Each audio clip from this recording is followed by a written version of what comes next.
не могу, что это на самом деле моя подруга супергерой. Теперь твой черед спустить курок. Я не знаю. Макс, у тебя кровь? Черт! Мне что-то нехорошо. Похоже, ты готова рвать и метать.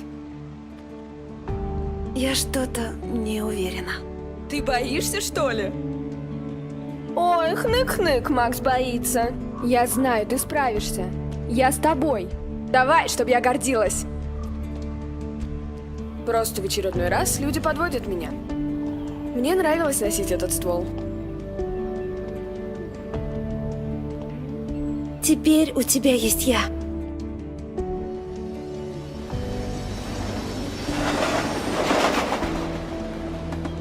Все хорошо.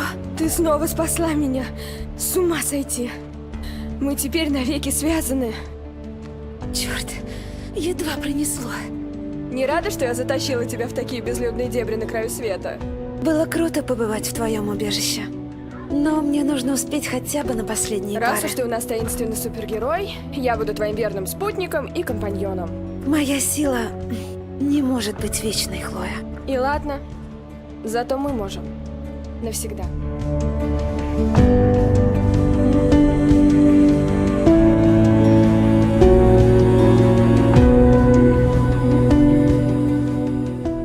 Не приближайся ко мне! А ты останови!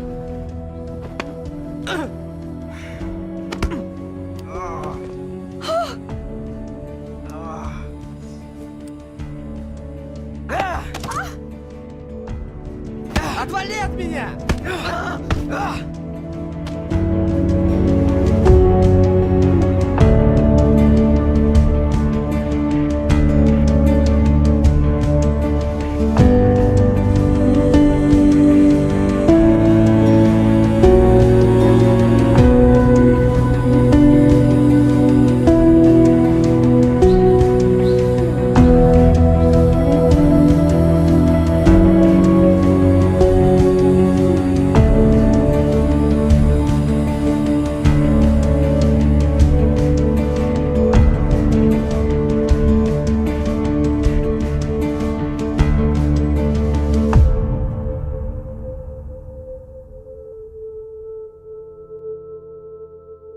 It wasn't really an audition. It was kind of like a first take because I had done my first game in 2011, which was Beyond Two Souls.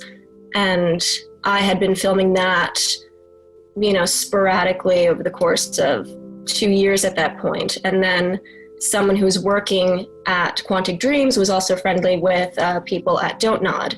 And so they recommended me. And then I just went in one day and we just started kind of doing the scene of Max and Chloe in Chloe's bedroom when they first meet up again after Max moves back from Seattle to Arcadia Bay. So it wasn't a formal audition. It was just kind of Serena and I, the other mocap actress, just kind of playing along. And you know, it feels kind of like it was yesterday, but also not at all. It was very weird, but it was super fun. It was it's such a cool industry. It's such a cool thing to be a part of because there's really nothing else like it. Yeah. They told me I was going to be playing Chloe straight away. And it was just such early stages of production where everyone was still trying to like build the bones of the game and figure everything out. And so they just had that one scene that they gave me, and they gave me a little bit of background, but I didn't really know much else to the storyline or, you know, what else was going on, what would happen in the previous scene or what was going to happen in the next scene. It was just like, oh, you are this kind of angry, rebellious teenager, and, you know, you're gonna talk with your friend about how you are, you know, disillusioned with life and, you know, how the world has basically turned its back on you. It's like, oh, okay. All right, I'm diving right in. And I remember they made me dance to no music. There's a scene where Chloe's dancing on her bed, and that was like one of the first shots I ever did on Life is Strange. So I wasn't really sure about what was going on with that because they were doing motion capture in Paris, and then you know, they did the voice recording in Los Angeles, I believe. So when I was doing my scenes and when the other mocap actors were doing their scenes, we'd have to learn the lines and we would recite them. So sometimes we would have microphones on us, so I thought that they would be incorporating my voice a little bit, but turns out they didn't. It was like there's definitely a divide between the mocap side of things and then voice recording.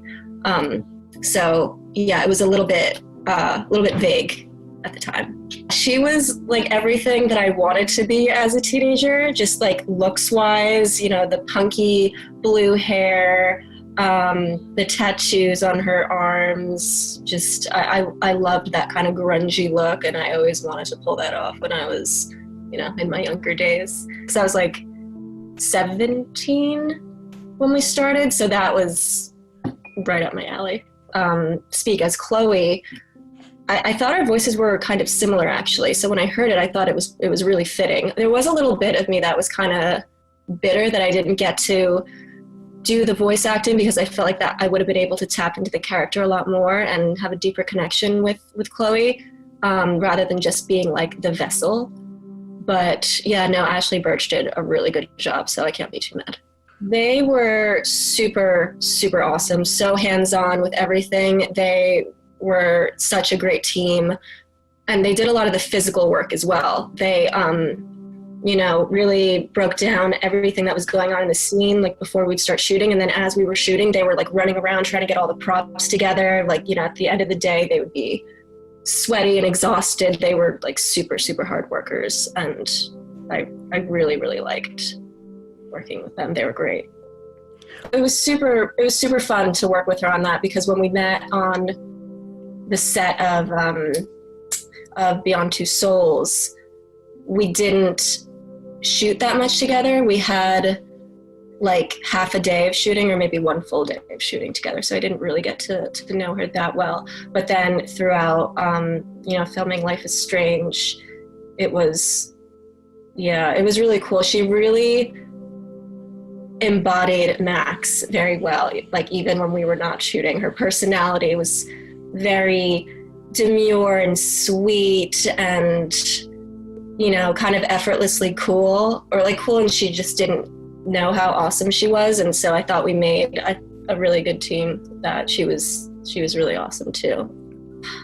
It's kind of hard to answer because we filmed kind of like in a scattered way throughout the year. So there would be months of nothing going on, and then in a few weeks it would be like one day after another, just try to like bang it all out. And we would have, sometimes we do half-day shoots, but that wasn't too often. Usually it would be a full day, and a full day would be like from 8 a.m. to 6, I want to say. But yeah, it was nothing that was too demanding or exhausting. But it was strange the way that there would be a lot of time of radio silence and not knowing what's going on, and then, you know, then your agent calls you and you're like, okay, you're filming every day for the next 2 weeks, so be on set tomorrow at 8 a.m.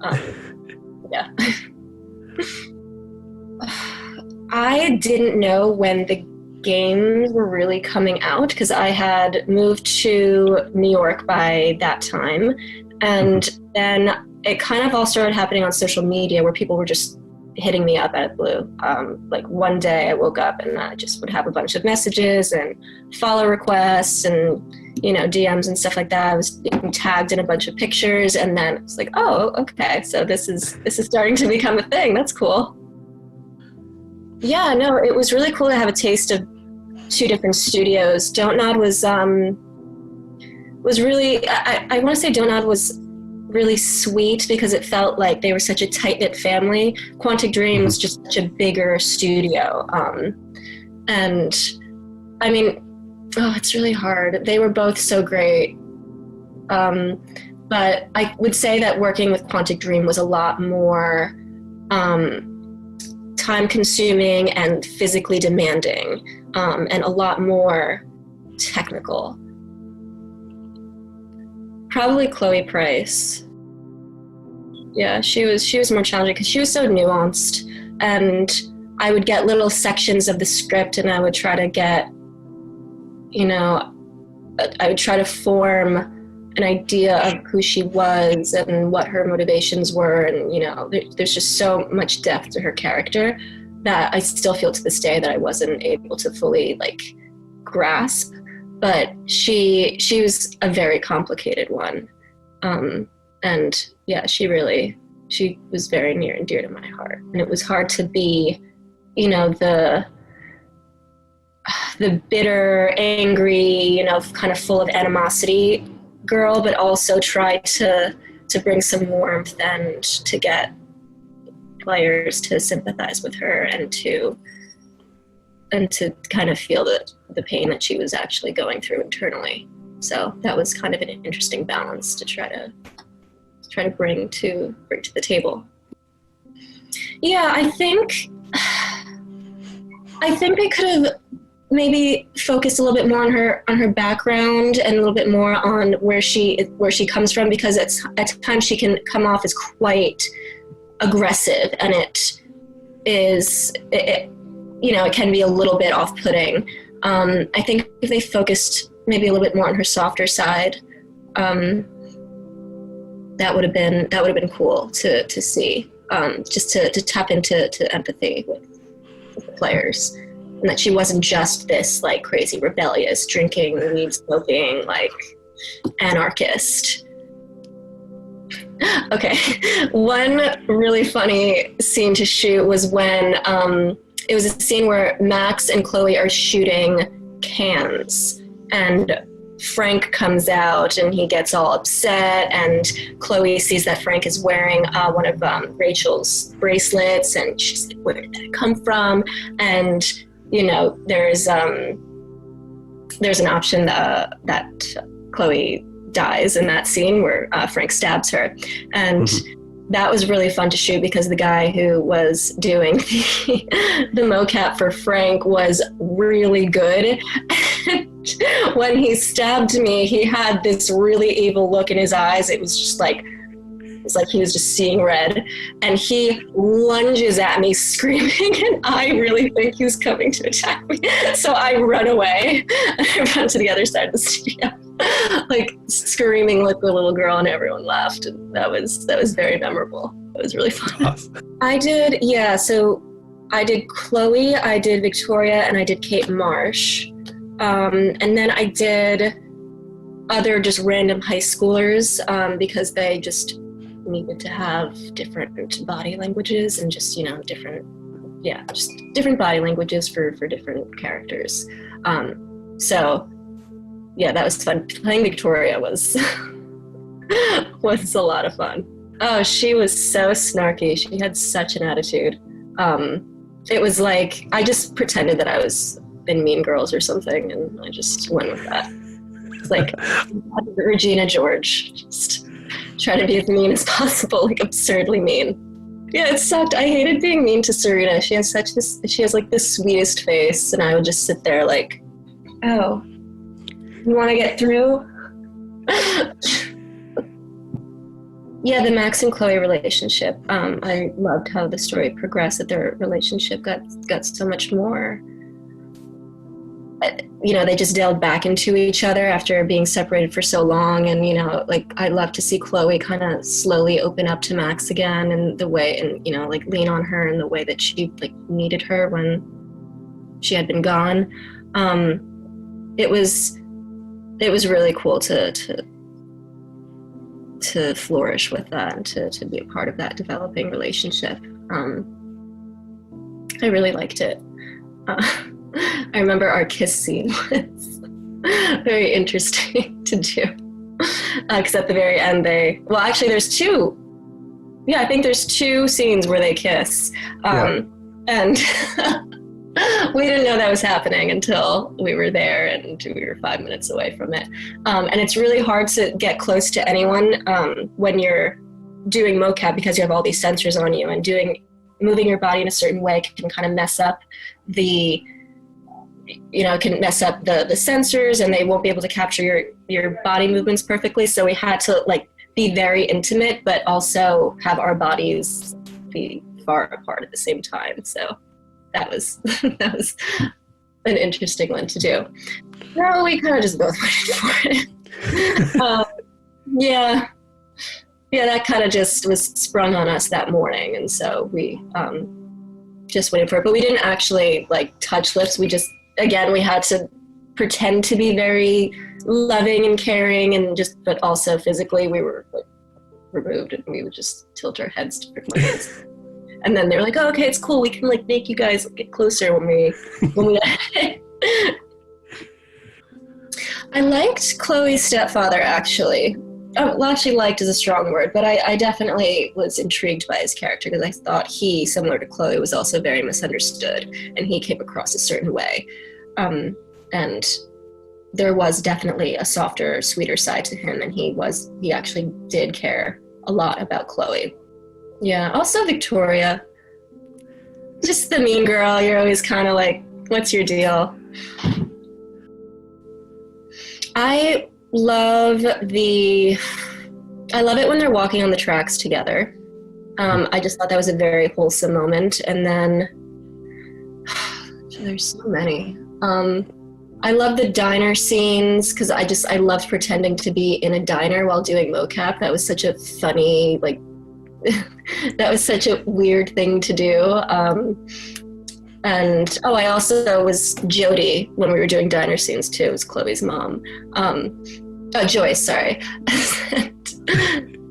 Figuring out how to walk like a mom and then also be Chloe in the next scene was fun. So the diner stuff was cool. And then the very end when Max chooses to sacrifice Chloe, I thought that was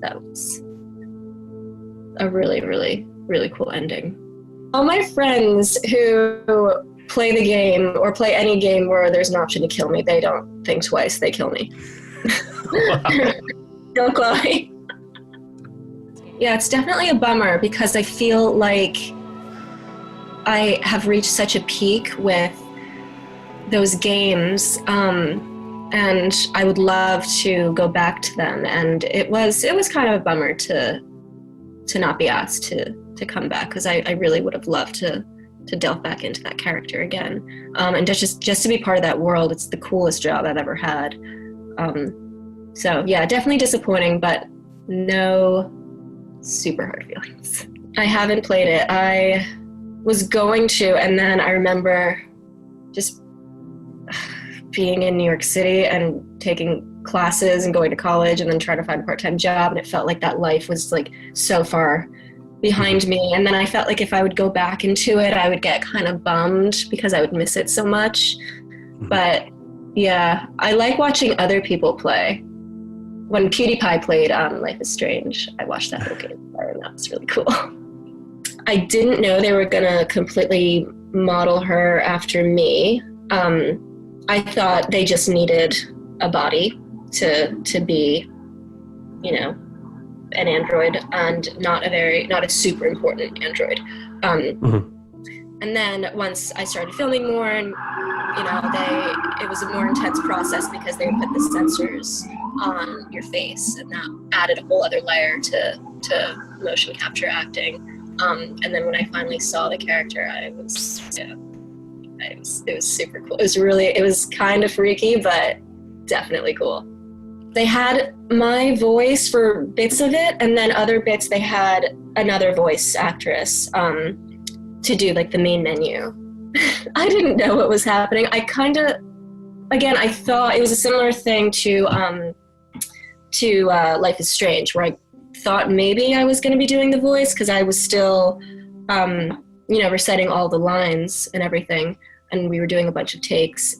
But then I guess they got a bunch of different voice actors to do that over. So I wasn't super hurt about it because the voice of Chloe in Detroit Become Human is actually really good. It's very fitting for a main menu, very soothing, kind of like that, a sweet Siri voice almost. I would just do one Chloe at a time. So there were two of me in the pool. So the first take, I would just be kind of leaning on the pool like this and just turning and pretending to be talking, and I wasn't talking to anyone. And then the next scene, I would be on this side, be doing this, the answer. Yeah, yep, that's how it went down. Yeah. It's Chloe Praiss, I gotta say. Chloe Praiss. It's just by a hair, like just ever so slightly. I just think there is a lot more nuance to Chloe Praiss. And I think there is a lot of different sides to Detroit Become Human, Chloe, but Chloe Praiss has a lot more personality. Say, I like her sass, I like her attitude. Oh man, what is her name? Oh, Chloe Grace Moretz. I like the way she carries herself. I think she could do a really good job doing Chloe. Her name is Chloe, so she's halfway there. Yeah, she's kind of been someone I look up to a lot in Hollywood. I think she's a really, really good actress, and I think she would do a really good job. And I think she has the right amount of sass to bring to the table.